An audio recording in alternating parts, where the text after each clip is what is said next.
Okay, you know this case is being televised, right? I am aware that there are cameras. And so this gets you your 15 minutes of fame, doesn't Objection, Your Honor. Argumentative. I can ask that question. Overruled. So I stand to gain nothing from this. I'm actually putting myself kind of in a target of TMZ, a very litigious organization, and I'm not seeking any 15 minutes here. Though you're welcome to speculate. I could say the same thing by taking Amber Heard as a client for you. A little argumentative, don't you think? Oh, hardly. I find that to be purely logical. Thank you. Okay, so that catty little back and forth between the Heard side and the Depp side in the trial, I think sums up this entire thing pretty well. Dueling accusations that this is just about making a splash, getting a bit of fame. On the one side, the gentleman there is apparently an ex-TMZ employee. Their side is being accused, Depp's side is being accused of tipping off TMZ. So supposedly he can sort of attest to why that wouldn't make sense. Brett, you actually raised this video to me. Why does this strike you as one of the most absurd moments in a trial that has been, of course, marked with many absurd moments? It's absurd because everything about this is a 15 minutes moment combined with the instinct of people to take a side when it's pretty clear that A, it's not really any of their business, and B, like there is no way that this trial can accurately communicate what their relationship was about. And the people weighing in on it in the general discourse of America are definitely not focused on any legal procedure or specific legal precedents or mechanisms that will result in one of these two getting a huge payout so that Amber Heard can either get $100 million or Johnny Depp can get $50 million. Yeah, I know. Look, as you say, there's been a lot of moments, and I know that you put together, a little mashup of some of those. We're gonna jump to that now. I definitely have some broader commentary I want to make about this, but let's catch up a little bit on how this thing has played out with this. And you would sometimes drink whiskey in the mornings too, right? During this time period. Isn't happy hour any time? I thought that some human being had actually dropped a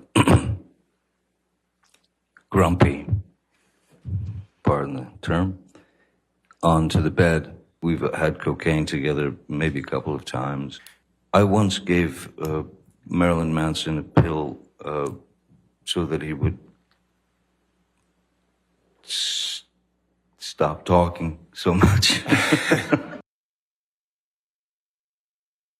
Yes, now of course we were able to see all of this and much more because every moment of this has been broadcast live and will continue to be broadcast live until the very end. And I'm gonna keep it real, I have not watched basically any of it. That now makes up about 95% of what I've seen of it.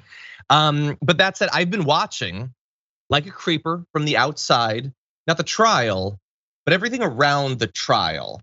And I feel confident saying this should not have been broadcast and the entire thing has been a very bad idea. And I am very disappointed in literally everyone involved in any part of this who's been paying attention to it. The media apparatus that has been trying to squeeze every cent of ad revenue out of this, the right wing that has tried to produce from this a focal point for their sexually frustrated, impotent male followers to feel justified in banding together in a massive online mob to just hate women and the very concept of women and also women I see discussing this that don't seem to get that that's what the end goal of all of this is to destroy any faith whatsoever in women telling the truth about the horrible experiences that they've had. The entire thing is disgusting. And I judge things. I try never to, like, we will joke, Brett, you and me, about like, oh, you're better than me because you don't watch. No, I think anyone who has checked out of this is better in some fundamental way. And I think I blame everyone, literally everyone. Stop it, make it go away.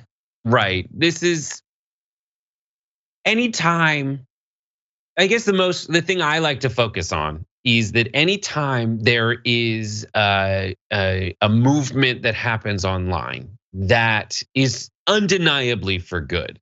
For example, like let's start believing women when they say, or at least taking women seriously when they say they're victims of sexual abuse, and understand the headwinds that they face and the side winds that try to blow them off track as they decide whether to finally bring this to light. And that's an undeniably good thing to advocate for. There are always people who just hate that because they're easily triggerable dudes, or they're easily triggerable people in a class that typically has power over another class, and they hate it. And so anytime something comes up that might feed into the counter narrative to the original movement, such as Me Too, there will be this disproportionately strong backlash, because of course there would. It's from the class that has more power to squash that. And not just to point out that sometimes there might be people who take advantage of a new movement to believe women or be more critical of cops.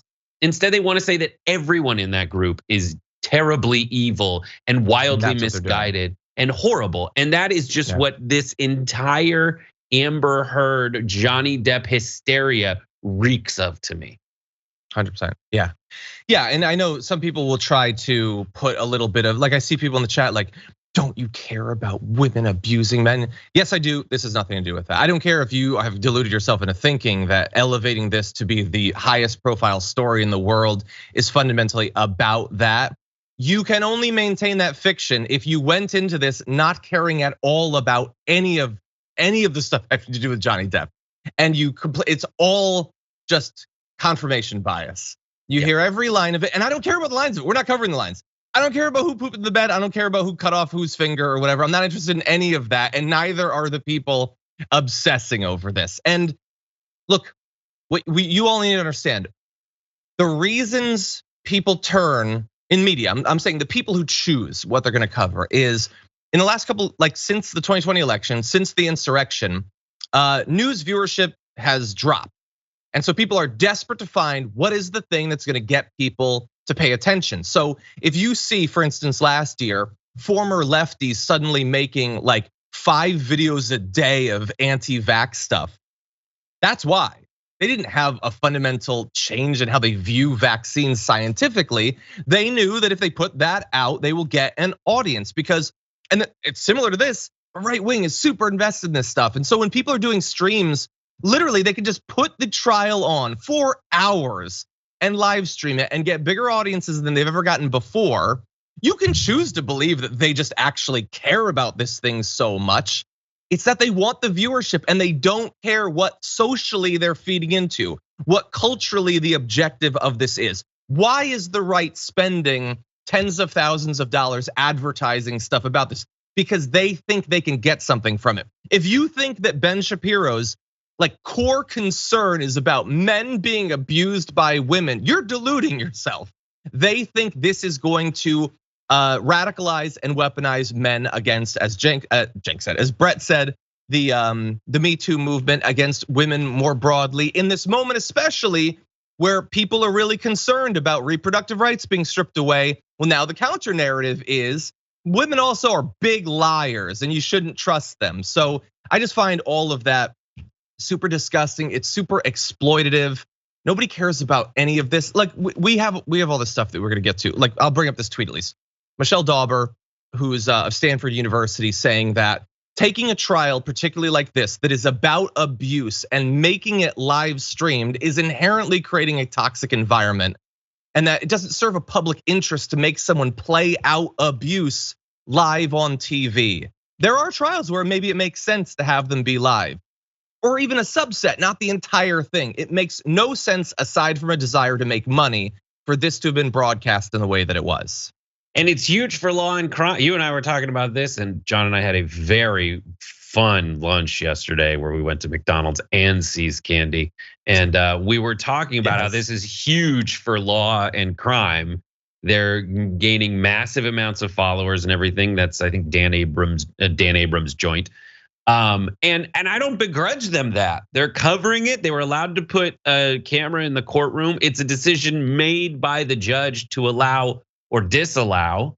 I just don't see a world in which a judge allowing cameras in that courtroom really helps, especially if the entire both sides of this civil suit involve use of media to slander someone.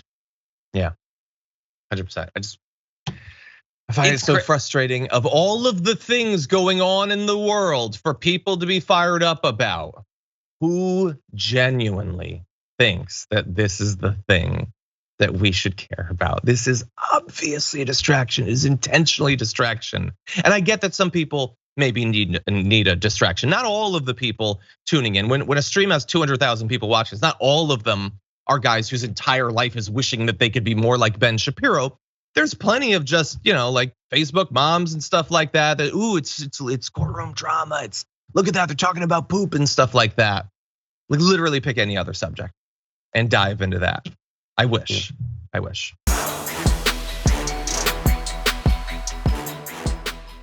For more political news breakdowns, interviews, stories of activism, and me trying my hardest to care about the occasional big celebrity news story, subscribe to our YouTube channel at youtube.com/The Damage Report. And you can ring the bell wherever it is so you don't miss anything.